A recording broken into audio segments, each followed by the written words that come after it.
Shooting it raw? Yes, shooting it raw.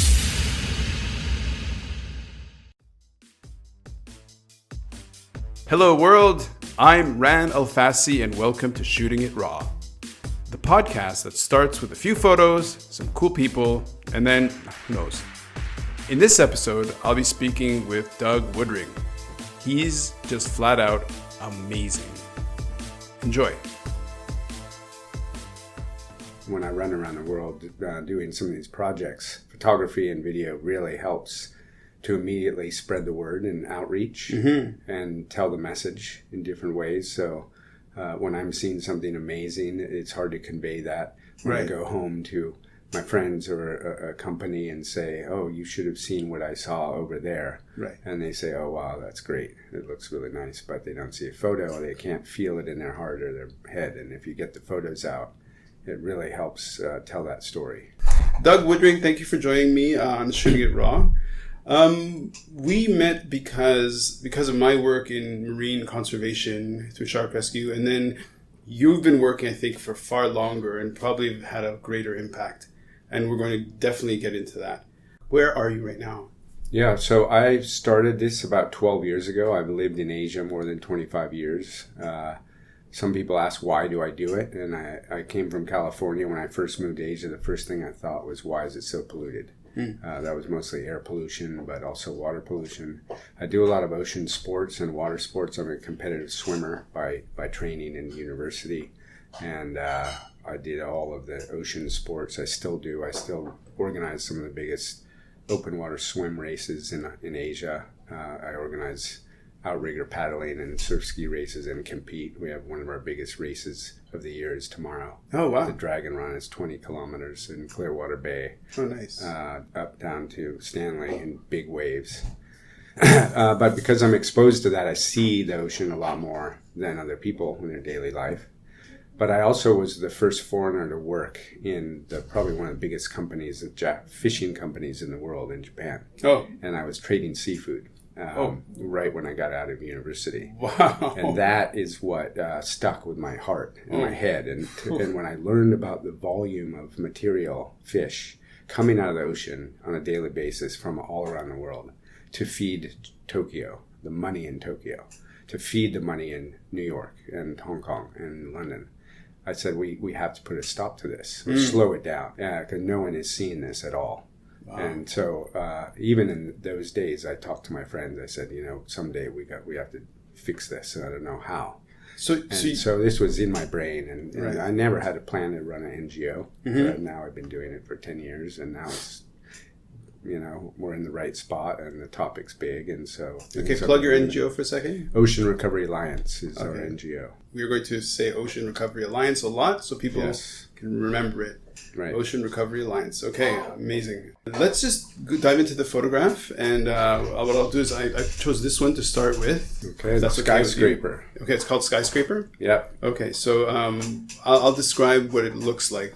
So essentially, it's a sculpture outside of a building. The Sands Casino in Singapore. Oh, okay. In front of the museum. Oh, wow. Yeah. Okay. This was right before COVID, November through January. Oh, amazing. It's this year. So it's a photo taken from afar. You have the sky taking up to the top third of the image. You've got a building, which I guess is the museum on the right. And emerging from the bottom of the photograph up into the right is a sculpture of a whale. It's a fantastic... Who's the artist who did this? Jason Klimovsky, Studio KCA from New York. Okay. So they were commissioned to do this piece by the city of Bruges in Europe. It's a 12-meter tall whale. It's made from large plastic pieces from the North Pacific Gyre, which is where we had gone on our original expedition 12 years ago to really create the first science expedition to talk about plastic pollution. Wow. We did that with Scripps Oceanography. So this whale weighs actually 12 tons. It's shipped in two 40-foot containers in 16 giant puzzle pieces. But as you can see, there's probably 2,000 pieces of plastic on it. But each of them is in a grid, and you have to put it back together every time you move it. So I got introduced to Jason because we were writing a UN report on global commitments for plastic pollution. And the UN had come to us and said, the commitments that the world makes are great, but we don't actually believe they're working. Right. People don't follow through. There's no transparency. They maybe don't have funding. The plans change.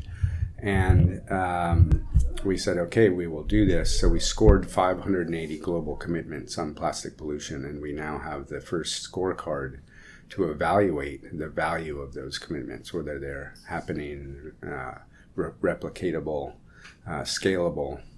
And so I can go back to that because that is a big new program we're working on now. But for the whale, my colleague in New York said, oh, I found this whale image from the internet, from this sculpture in Bruges, and I contacted the artists here in New York, and I happened to be in New York for a meeting. Oh, wow. And I said, well, let's go meet them, because we'd love to use the image on the front page or cover of the report. Mm-hmm. And so we did that. I met him, great guy. And then I started thinking about, wow, I used to do outdoor events in Hong Kong and Asia and outdoor media. I can bring this whale to Asia. Mm-hmm, mm-hmm. And so I contacted him. There was no plan at all for moving the whale on a European or world tour at all. Mm-hmm. The city of Bruges simply put it in their canal and had hundreds of thousands of people take pictures of it, and it was amazing. But they didn't plan to move it. So I contacted him, and we created a program for the skyscraper tour of Asia, and I named it Have We Breached the Limit? Mm-hmm. Because as you see, the whale is in the shape, he's breaching out of the water. Mm-hmm. And it really gets people thinking about what's going on. Why is there a whale? Why is it made of plastic? We had the Prime Minister of Singapore took a selfie with this whale. Every single person who passed it took a photo. So we had plans to take him to Sydney next to the Opera House. We had Shanghai in front of the Museum of Natural History. We were going to take him to the Olympics in Tokyo. Wow. And it's just an amazing way to carry a conversation without bashing people on the head. And unfortunately, COVID came and that all got wiped out. Well, I mean, delayed. I'd say delayed. Let's not say wiped out. So if you're looking at the image, and since we're the podcast, but the sculpture, okay, so essentially it's a photo of a sculpture. And the sculpture is what's really arresting. And the photograph itself is just like a record. But this is one of those images that at first you look, you think you get it, and then when you just look a little closer, it really resonates. Like it just hits you because they're obviously, or at first you don't quite register what it's made out of. And then when you look, you see like fans. It's made of like plastic fans, plastic trays, it's very sobering, and I can see what it must be like to stand underneath it. So what we did is we created a puzzle.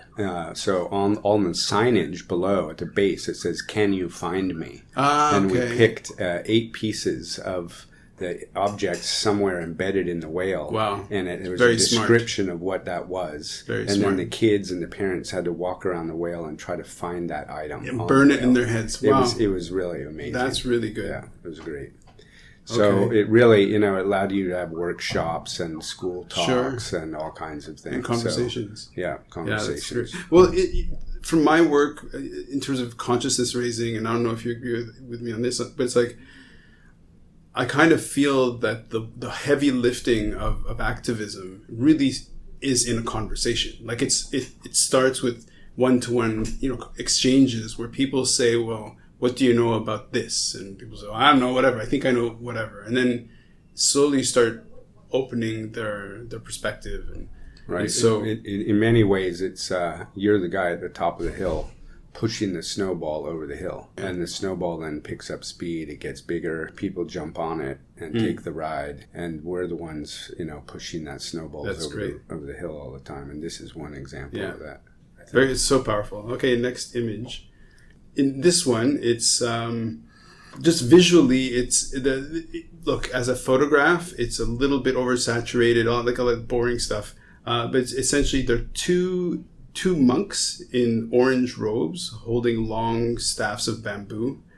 poking at a what looks like a rubber tree. What? Pulling plastic out of the tree. Pulling plastic out of the tree. Yeah. Oh, okay. So they're pulling plastic out of the tree. Getting plastic out of the tree in Cambodia. Okay. Oh, okay. So this is Cambodia. So what's this story? What's the significance of this story, other than the fact that it's plastic in a tree? Yeah. So this was my one of the most amazing moments because I went to Cambodia. I had this idea from a few years back, and the Tonle Sap Lake is the only lake in the world that rises and falls 6 meters every year. So it's a 6-month tide. Wow. Basically, when the floods come, the waters go down 6 meters. So all the houses are on stilts or floating.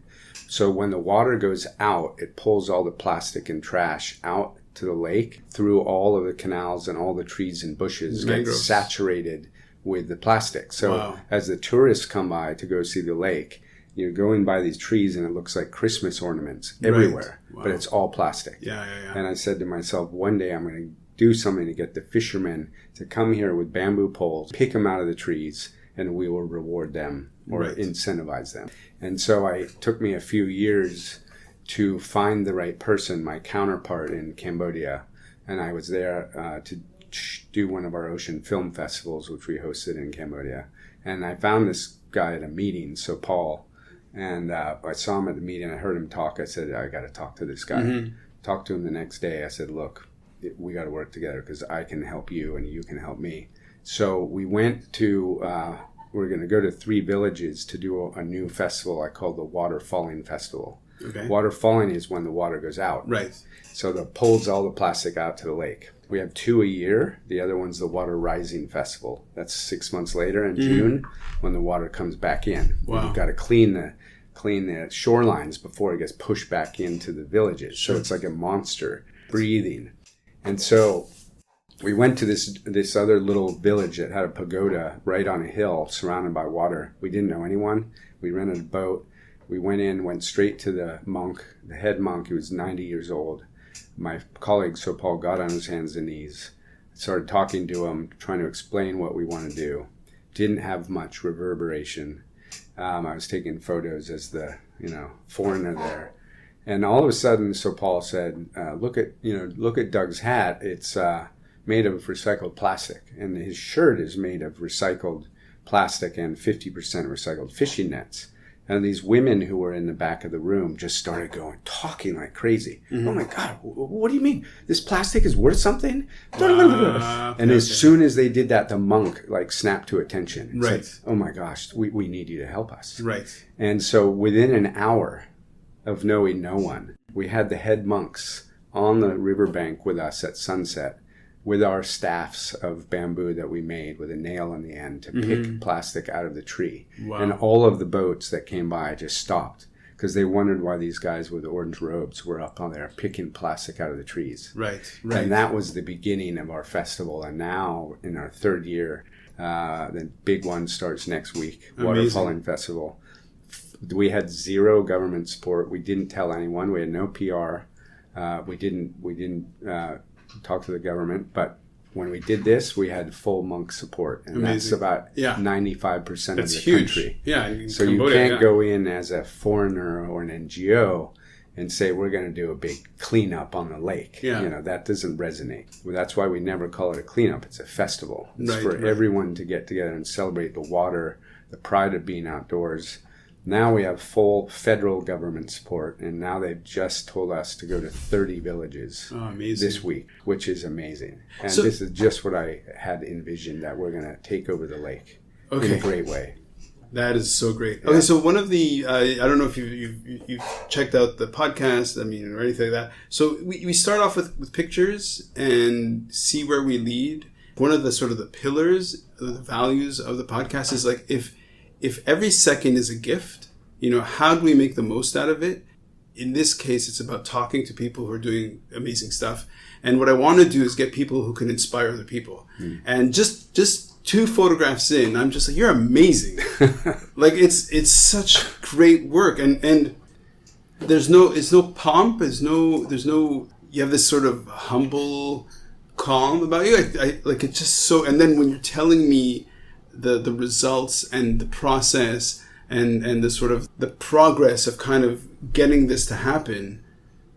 It's so inspiring. This is, someone asked me last night, I did another podcast, and I got to talk about a lot of things that I also don't usually talk about. Hong Kong, to me, is a bit of a black hole for this kind of discussion. I do work all around the world, and most of it is not in Hong Kong, because I don't feel that there is a gravity of this kind of thinking. Right. Outside of our city and how to do, big things for the world. So I went in solo. Wow. This was pretty much all unfunded. And what we did, it's the most powerful thing I've ever done. We've impacted over 15,000 people. We've used our global alert app to unite 4 villages along a river because they all never really worked with each other, the chiefs, and now we got them to fishermen put up nets along the river so the nets catch the plastic and they recover from it. We have been monitoring that, and they never in their own head dialogue the fact that the river equals the lake, right? And the river equals the fish, because they don't really travel much outside 1 kilometer. And so now they all realize they're tied together by their river, Siem Reap River, and it impacts the lake. And now they're all on the same team. That's so good, and it's amazing. And we have something called the Dream Team. Mm-hmm. Dream Team is the Tonle Sap Dream Team is a group of photo hobbyists who take video, photo, and drones. And they're tuk-tuk drivers and local people work in the community. Mm-hmm. And when they heard about our project and we needed some resources, they came and joined us. And now we have this giant pool of National Geographic style assets that have come because these guys come on our trips with us. I also created a play called Uncle Roo, the Recycling Rooster, and it's a play for kids. Uses a term that we coined called eco-repetition, which is very powerful. I've never seen anyone do it. It's the sound of nature, which happens every day. And the sound of nature in this case is a rooster, and almost every village in the world has a rooster. Sure. So if you do the play or the performance or the skit, we've done it even with shadow puppets. The story is that the village is dirty. There's plastic in the village. The animals are sick. The fish are sick. The people are sick. And the rooster's wife, the hen, is sick. And then he comes to the rescue and says, "You guys have to recycle and sort." And he says, "Pagoda, Pagoda!" And he's crowing the whole time. Mm-hmm. And the kids hear that sound. And through the play, they hear the crow. And they recycle. Yeah. So when the kids wake up the next day, then they hear the rooster and they pull on their mom's dress. And they say, "Mom, where do we recycle?" So smart. So it's in 7 languages now. Wow. I've got a group in Cambodia performing it. I took them to Malaysia to perform in this giant UN event. And I took them to this village where there's 2,000 kids where they've never had a theater performance in their life. Yeah. Dirt floors. And we did the rooster play. And to see those kids and their eyes at night. This was part of our festival. I wish, You're amazing. I got to make a movie of this thing. It's amazing. You really are. Oh man, how inspiring. Pretty neat. Yeah. So at the same time, we're now also bringing solutions for the plastic. So of course you gather it. People say, well, where do you put it? Everyone wants to be perfect on the first step. You can't be perfect on the first step. The perfection is getting them motivated, not burning it, and not dumping in the water. Right. That's already number one big benefit. Yeah. So then we get it to the landfill. That's all they got, and it's a lot better than what they did before. Yeah. So now we're looking at ways to digest that and use it for construction material. Uh-huh. We have that technology we're bringing to introduce to them, which will mean they can make construction bricks out of all of this trash they're pulling from the tree. And they're so excited about the potential to actually do something with this. So I designed a rice bag. As you do. Yeah. Rice bags. Everyone in Asia has a rice bag. It's 50 kilos. Yeah. But on the front of it it says harvest plastic. And there's a whole image of the lake and people picking plastic out. Okay. And there's descriptions on how to harvest plastic the right way. Okay. And what it is, it's for every village house to put all of their plastic in. And the organics can go in the land and the other material goes to get recycled. And the plastic bag, the harvest bag, goes to the pagoda or the village center to be put in a proper place to get rid of the plastic. That's so good. And then it's reusable. So Amazing. this is their contained plastic. And when the government saw it, this was during COVID in March or April when we did our event, they immediately said, we need these in all villages. Exactly. Immediately adopted it. And so now we're printing 5,000 for this week. It's pretty neat. You're amazing. Amazing. So the third image is a way more, let's just say, suited up image. You're in a very large hall. Half of the image is the ceiling with the sort of halogen fluorescent lighting. The bottom half looks like a UN-style hall with massive desks, probably 100 to 200 people, I guess, in attendance. Everybody is in their fine office dress. Somebody who looks remarkably like you seems to be speaking, and people are paying attention. So what's this story? So this is at the UN headquarters in Bangkok last November. Oh, wow. It is the UN. And we were... this is our Plasticity Forum, which is a conference I founded at the Rio Earth Summit in 2012. It's the only event, even today, which is pretty amazing, that solely focuses on solutions and innovations for second life plastic. Okay. Which means making sure plastic does not become waste. It can become fuel, it can become aggregate for concrete, asphalt, tables, iPhones. Fabric, doesn't matter, but people are not doing it at the scale that we need to be doing that. And so we've had it in 13 cities around the world since then. And last year we had 3 events. And one was in Fiji last year, and that was for small island nations and small communities around the world, technologies and solutions for them. That's important because most municipalities around the world are small. If you're not in a mega city like Hong Kong or New York or London, which already has infrastructure and all kinds of capacities, the smaller municipalities don't get those technologies and the grinders and the shredders you need to take recycling up to the next level.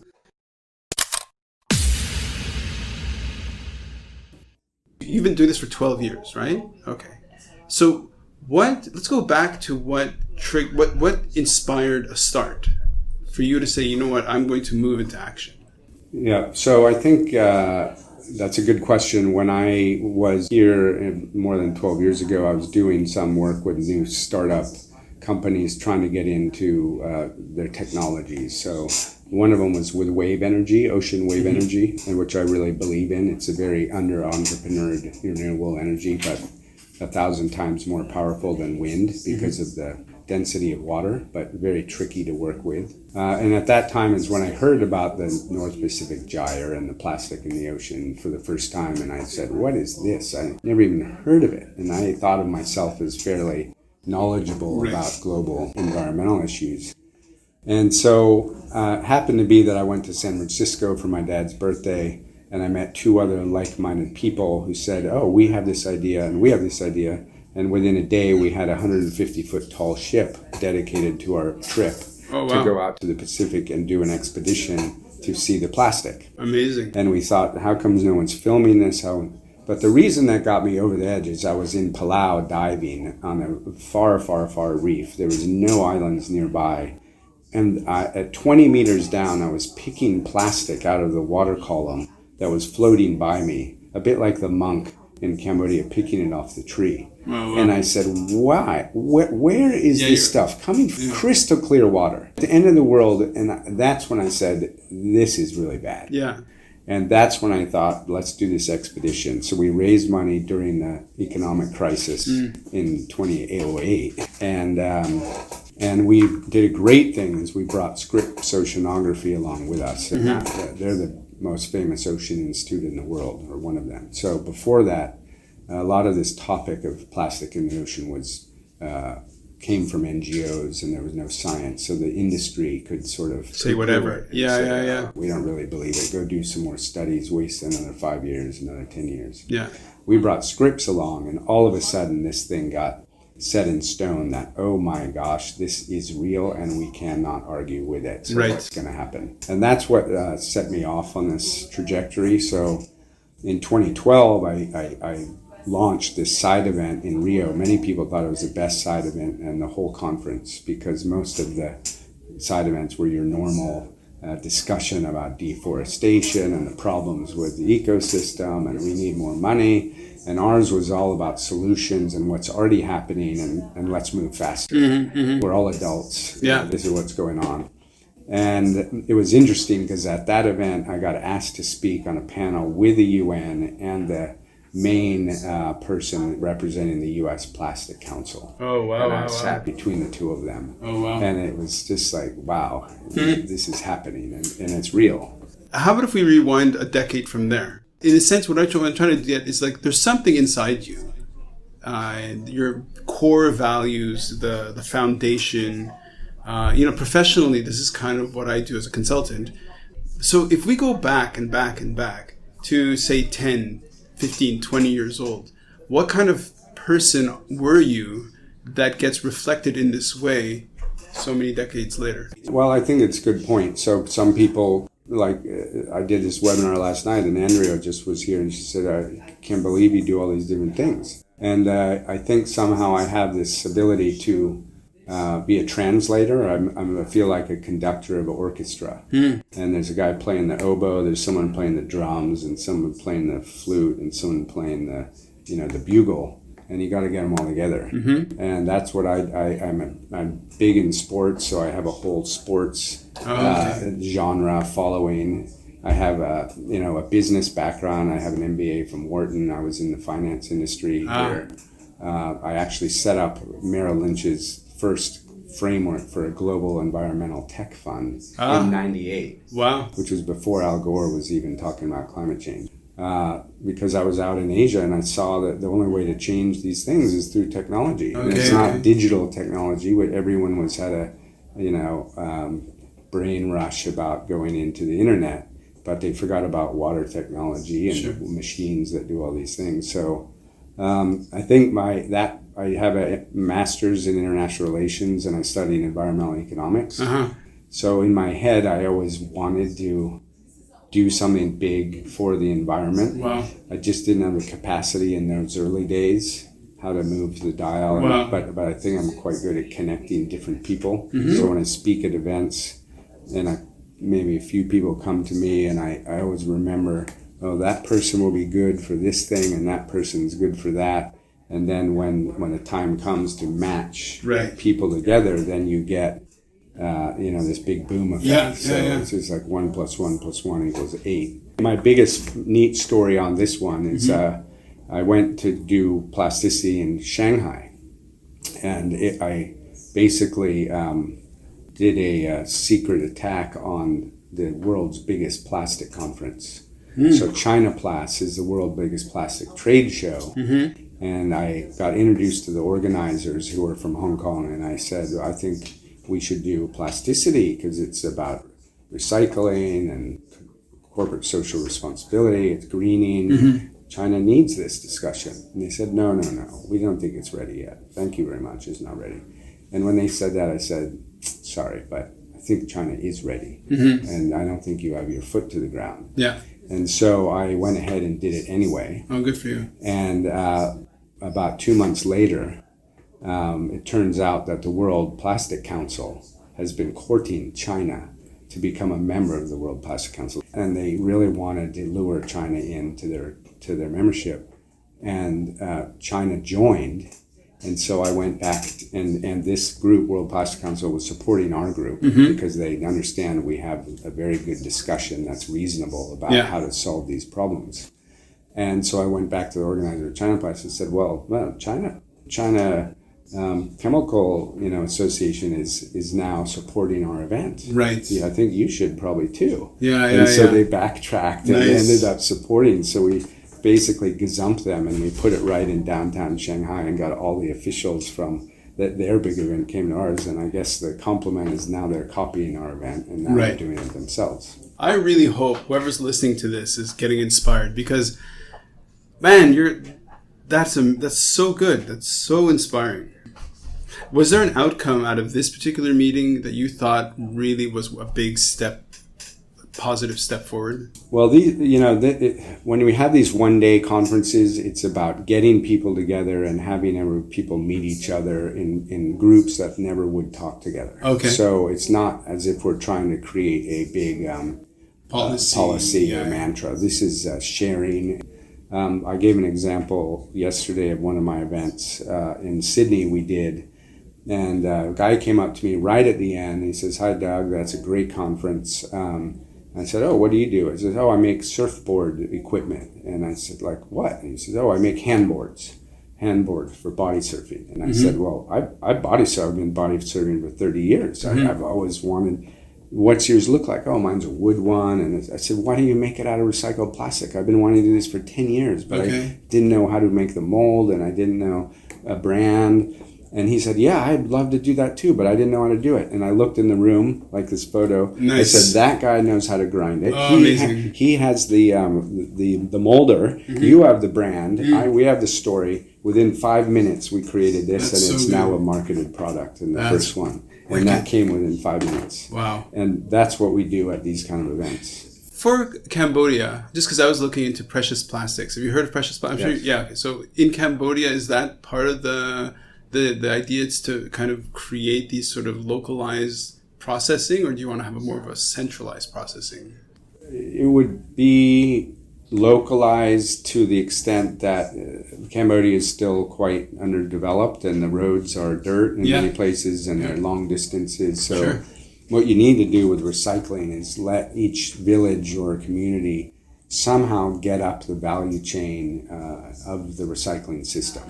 So instead of having a big pile of plastic bags that fly around, you want them to clean them and shred them and compress them. So then the guy with a truck will come and say, "Okay, I'll come and I'll get your 10 tons, not your 10 kilos." Right. So then that village has something to sell or trade. And then it gets into the system, and the next guy's out. So we need to get them these facilities to basically bring them up that value chain. So what we want to do with our concrete synthetic aggregate, which is an additive into the concrete, which makes it stronger, lighter, and it absorbs all of this mixed dirty plastic, which will never, ever, ever, ever get recycled. And 90% of the world's plastic today, globally, does not get recycled. Wow. So when you read those little recycling things on the bottom of a package and it says, "I'm recyclable," that doesn't mean anything.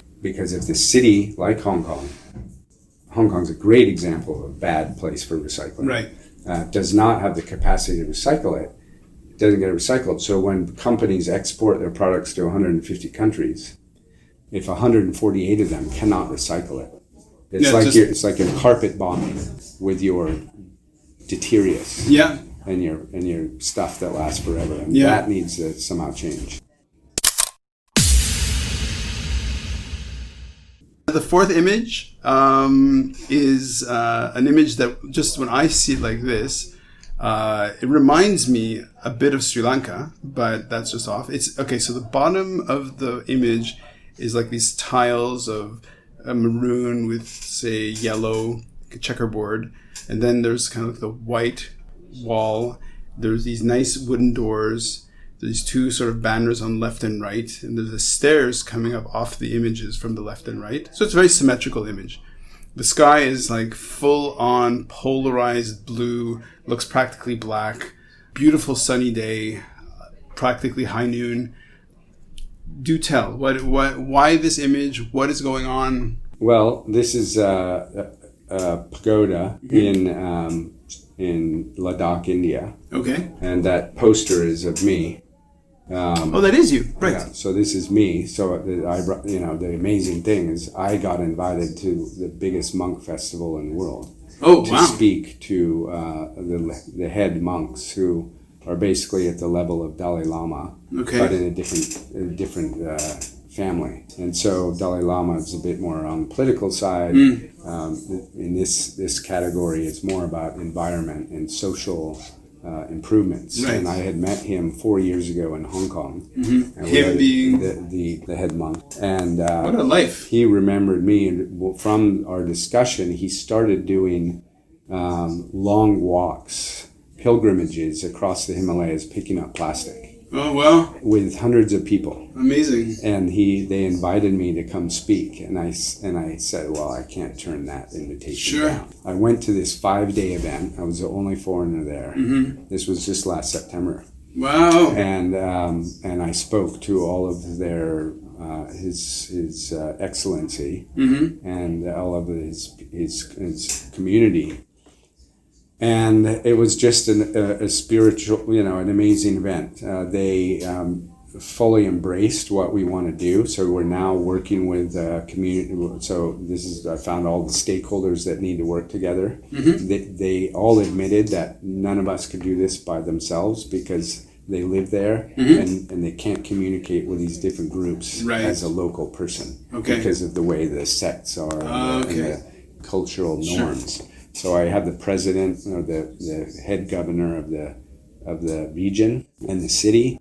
Now the monks, and one of the learning institutions, which is the Naropa Fellows. They're the graduate students who are doing entrepreneurial management. So they were all learning about this. Because essentially what I am is an environmental entrepreneur. I'm making creative surprise and making projects without trying to sell a product. Right. Necessarily, except now we have a couple that are, puzzles and masks. But so at this event, I got to speak to them, and it's the roof of the world. Right. And everything trickles down from the top. So if you think of the ripple effect or the trickle down effect, if the roof is clean and the mountains are clean, we can have a dialogue with everyone downstream from that. And so now we have access to all of the monasteries in the Himalayas. Oh, wow, of course. Through this community. And now we're working on a program to be able to bring this into all of those communities. But it's step by step. Right. COVID slowed things down, of course.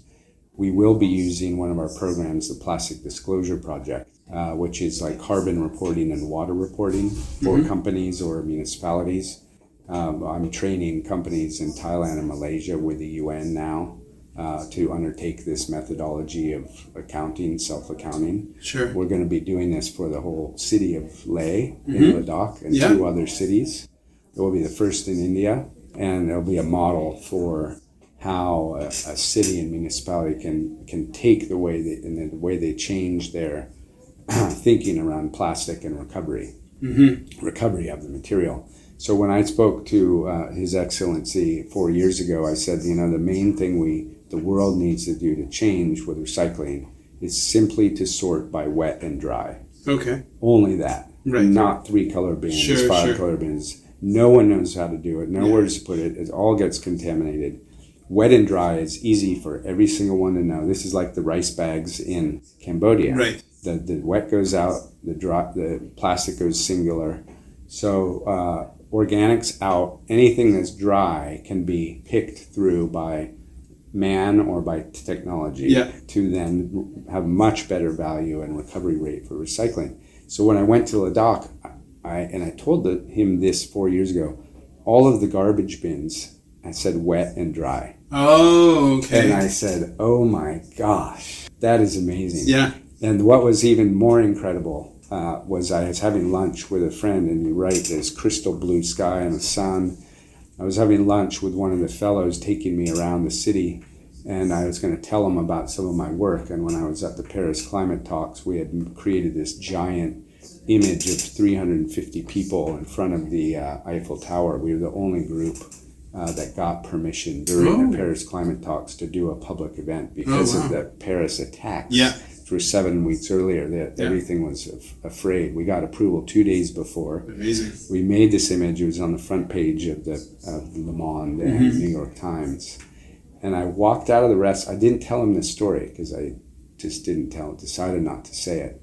2 minutes later, I walked out the door onto the street of the main bazaar, and on the wall of a window of the store was a picture of our image with a headline of India joining climate talks. You could not have placed it better. I almost started crying. Oh, wow. I mean, here I am in Ladakh, and I Yeah. saw this thing that we had made in Paris. That's So incredible. the Paris one is a lot like the sculpture for the skyscraper Sure. and the whale. So Sure. I like doing those kind of big, Wow. awe-inspiring discussion That's features.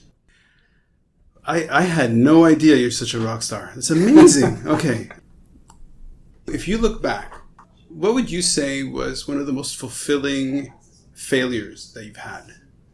You know, where you had a failure and it really hurt at the time, and yet that opened doors for you. They're just like, wow, I didn't realize it at the time, but that was a necessary Drop off. Yeah, whatever. Like, Well, I don't know about a failure, but I'll have a good story here. But one thing I was going to say was when you said you think, because it is hard when you're alone or you have a small group, and I work with people, not many people in Hong Kong, but I have different people in different countries, but we're not a full team. We're hired, I hire them based on projects, and I tap into them when needed. But in a way, it's like you don't have a lot of people to tell all these things to, and you think, wow, is this going to work? But I seed so many things throughout the year that at any one time, something's blossoming. okay. And that sometimes makes me crazy, because sometimes last November, for example, I had 6 huge events blossom in the same month. Oh, wow. The Whale, the UN event in Singapore, in Thailand. I have 2 big races here. One that I was organizing all around Hong Kong Island, and then something else. And when all that is at the same time, then you know. For sure. But it makes life interesting. Yeah. So one of the things that I knew I was on the right track, but this was before we announced the Plastic Disclosure Project, which is very much like carbon reporting. We were 10 years ahead of the world on this thinking. But the benefit of it is that you can do this without the need for bans, taxes, or legislative changes. So anyone can do it immediately, and it can really start helping the planet if people use it.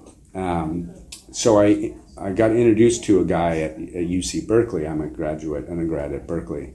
And I didn't know who he was. I didn't spend time to look at his background. And I talked to him. I didn't really tell him everything I was planning to do for this, because I didn't want to expose it, but I gave him some ideas. He said, "Oh, no, I think that's a really bad idea. You shouldn't do that. You need to do more studies. You need to go out in the ocean and find out, really what is the cause and how much is in there." And in my head, I'm thinking, that's another 5 years, 10 years wasted time, another bunch of money. Sure. And so I was a bit bummed out, because I thought I had a great idea. And this guy said, "No, you can't. You shouldn't do that." And so I went home and I found out who he was, and he was an top official from one of the chemical companies. Of course. And he's basically, literally, I've heard from other people, was a spy and an implant into the university to slow projects down. Okay. And as soon as I heard that, I said, I'm on exactly the right track. Yeah, you're hitting the right nerve. I'm launching this. Yeah, nice. That's what gave me the power to say, I'm going for it. So I applied for the Clinton Global Initiative project. Nice. President Clinton knows a lot about waste and garbage and water pollution. Yeah. He saw our project and he said, this is one of the best things I've seen. And out of his 4-day event, he put our event announcement at the opening plenary in New York with him. And so I was there, and they said to me the night before, Doug, you might not be able to be on the stage with President Clinton tomorrow morning. I said, why? Because there's 2 CEOs from the chemical companies will be in the audience, and we're not sure if we can do this. Because this was a real affront at that time, 10 years ago, on this topic. And they called me about 8 p.m. They said, Doug, we can get you on stage. I said, what happened? They said, well, the CEOs can't make it. They won't be there at that opening session. So President Clinton agreed to do it. So there I was up on the stage, and we announced this thing to the world that disclose your plastic footprint. Wow. It was amazing. Dude, to use a real cheap word, amazing. Yeah, somewhat amazing. No, it's crazy. But, we're still here. We are 10 years later, and it's only now catching up to be the time when all of this is ripe. Luckily, I'm still here doing it. Right. Because often I do things and then it's too early and I move on to another.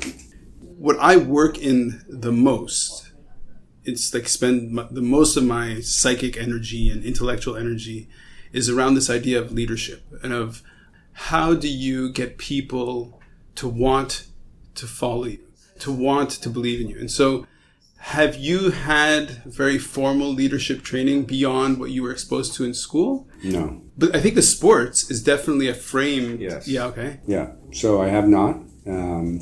I'm pretty good with people. I'm social. I like to be with people. Mm-hmm. I think I can interpret between, an environmentalist and a government official and a banker and a swimmer and a kid. Right. I mean, I speak to 8-year-old kids. Mm-hmm. And but I haven't had the training. It just comes. Mm-hmm. And I don't know why, but it's sometimes I do things on my own, and then the local people in that place see me doing it. And this is the case in Cambodia. Right. They come along. It's almost like you're the Pied Piper. Yeah. And they don't know why, or I don't know why, but it's happening. Yeah. So it kind of came self-trained, I guess. Right.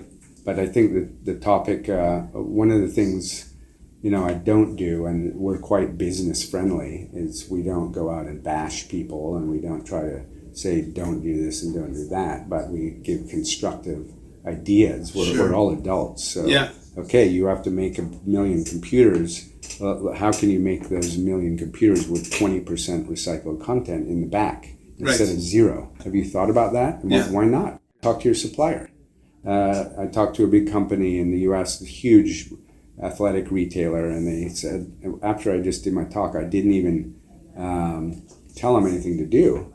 The guy stood up and he said to all his staff, he said, guys, we import 27 million pieces of clothing to ourselves every year, each in an individual plastic bag that the consumers never see because it's ripped off when it goes on the shelf. Yeah. And they never even thought about it.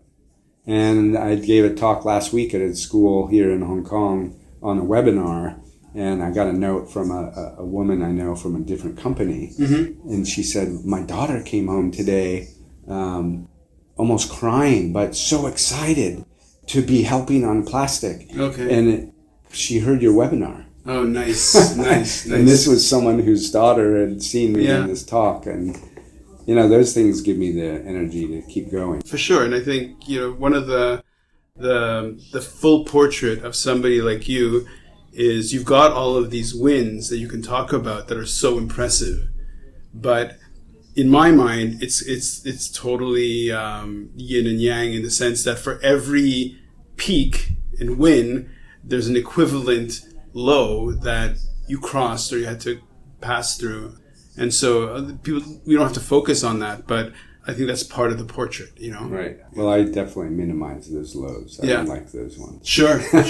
And actually, to be fair, you asked me what I really, to knock on wood, I haven't had a huge amount. I'd say the more wins are 90% and the lows are 10%. That's great. And maybe not huge, but this weekend I'm doing an event. Anna Fisher, she contacted me. She's a member of the yacht club. She's a rower. And she said, Doug, I want to raise money for your charity, Ocean Recovery Alliance. I said, oh, great. What are you doing? I'm going to be the first woman to solo row around Hong Kong Island. Nice. And I said, wow, that's great. I saw her ad. Yeah. And so she's rowing to raise money for us. And so I'm going around the island to do live Facebook feeds at different points on Sunday. So she starts at 8 a.m. But she's also raising money for a group called Apopo. Okay. And Apopo trains rats to sniff landmines. Wow. And 5 or 6 years ago, I met a woman of the same caliber as Jane Goodall in Africa who's trying to slow down the trading of bushmeat because there's a huge bushmeat trade which comes from wildlife. Sure. It's not the dried and exotics for Asia, but it's real meat. A lot goes to Europe. And I was talking to her. I said, why don't we use the rats to smell for wildlife in these things? So I wanted to bring that training in. Never happened. Then all of a sudden Anna comes along and said, I'm raising money for Ocean Recovery Alliance, and this group that does the rat training is, oh my gosh, I've thought about them like 5 years ago. Good. So I already contacted them, already talked to them in Tanzania. Wow. And we're already going to start a program for testing on certain types of wildlife. You're in a container ship yard, 6-story containers. Dogs can't go up there and smell anything. Right. But a rat would be able to go up and find all kind of things. It's pretty That's awesome. a wild and pretty awesome, yeah, for sure. Look, I think we have to wrap this up a little bit. My apologies for the ambient noise and everything. Really appreciate hearing what you had to say and just kind of getting really to understand a little bit more what you're doing. So somebody who's listening and who wants to kind of take a first step, get involved, what can they do? If they want to, for example, if they want to get involved with you, because you're doing global projects, right? So where can they go? So Ocean Recovery Alliance is our website, oceanrecov.org. We also have a couple websites. Plastic Disclosure has its own one. But we do have these projects. Cambodia, we're just starting a new one in Kenya. I need funding for these things. It doesn't, it's like squeezing rocks. Sure. We have, I can basically work with any company in the world to give them something they'd be interested in. Right. Whether it's education, science, packaging, recycling, supply chain. That's just because I've been doing this and I know where all these touch points are. Right. And sometimes they don't care about recycling, but they care about engaging youth on education, or they care about water quality, which comes from plastic pollution. Most don't think about that when they're talking about water. They think it's toilets and a well. Sure. Come to us. We need this kind of support. And we're just starting a new program. I mentioned the UN report on the commitments with the whale. We're starting a new program now. We've taken that report and we've made it a new organization, which right now is under Ocean Recovery Alliance, called CAP. CAPP, the Commitments Accelerator for Plastic Pollution. Okay. It is, so if you make a commitment as a company, an NGO, a university, and a municipality, we have a scorecard and a toolkit for you to make better commitments. So you come out of the gate with a stronger commitment, a faster one, more replicable. Doesn't matter how big it is, but it will come out with better structure and more likely to succeed. We now have 3 nations as our partners, Fiji, Curacao, and Seychelles. Oh, wicked. One in each big ocean area. So we're doing a press release with Fiji next week to announce this, just coming public. Nice. So you can, make a commitment. And once you make a commitment, you can then use our Plastic Disclosure Project to look at your company and see how you do the baseline metrics, and then from there you can work on where you're going to make the improvements.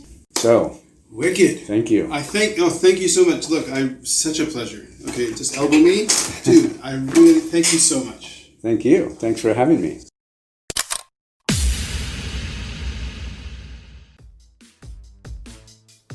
And that was that. I really hope you also enjoyed listening in. If you did, please share it. Sharing is caring, and it's the best way to ensure the episodes keep being made. If you want to know more about Doug, check out the episode notes for his links. If you'd like to see the episode photos, be sure to visit the website, podcast links, YouTube channel, our Instagram page, and maybe even behind the refrigerator. Shooting It Raw was hosted by me, Ran Alfasi, and is produced by Service Detox Consulting. Mixed in Hong Kong, Shooting It Raw is sometimes distributed by Jennifer Lopez.